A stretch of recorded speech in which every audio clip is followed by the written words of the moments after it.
Welcome to MTA Queensland's weekly newsletter. Well, the Queensland State Budget has come and gone. What does it mean for us? Certainly in the newsletter, you'll see a memorandum that highlights a lot of the initiatives. A lot of words in state budgets. Often it's difficult to find anything that's very meaningful for the automotive industry. I think the context of the budget is this famous expression called a vertical fiscal imbalance. What's that? That means the Commonwealth's got all the money and the states have got all the costs. And you see that in the budget with the problem with the GST carve up across the states. Queensland's environment and financial environment is challenged. So therefore, there's certainly not large spending in the budget. Lots of money for infrastructure, roads, and of course, everything to do with the Olympics. But that does challenge elsewhere in the budget. Headline numbers, gross state products, pretty strong. 2.5% growth this year. That positions us as one of the better performing states. That is forecast to decline over the forward estimates. So that's really about what's happening overseas and the disruption around the Middle East and the like. So we'll see more and more of that.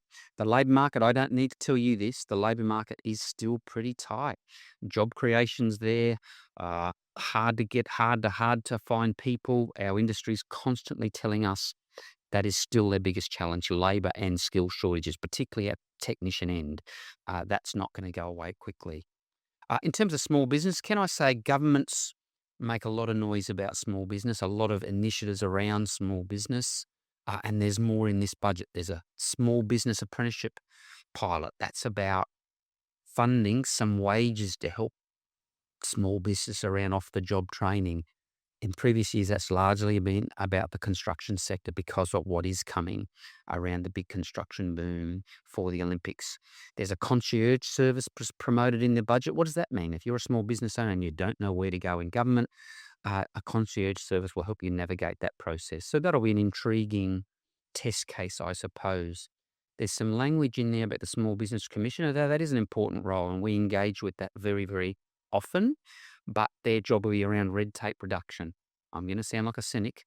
Whenever I've seen governments talk about red tape initiatives, it's tended to create red tape.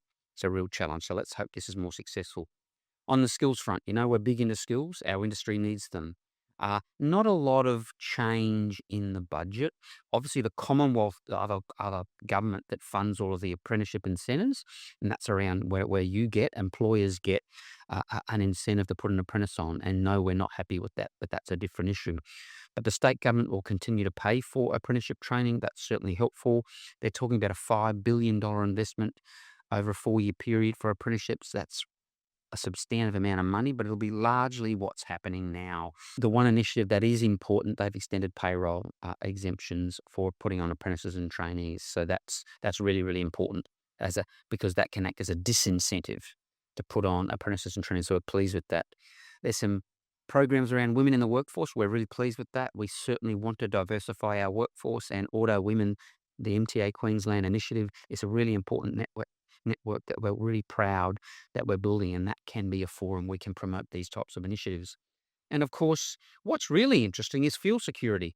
We've learnt over recent times that fuel security in Australia is now an issue. So very intriguing. A state government in the budget's talking about escalating our refining capacity. So that has not happened in a long time. But also exploration, encouraging the private sector to go and find oil supplies. So that'll be a pretty interesting process to watch.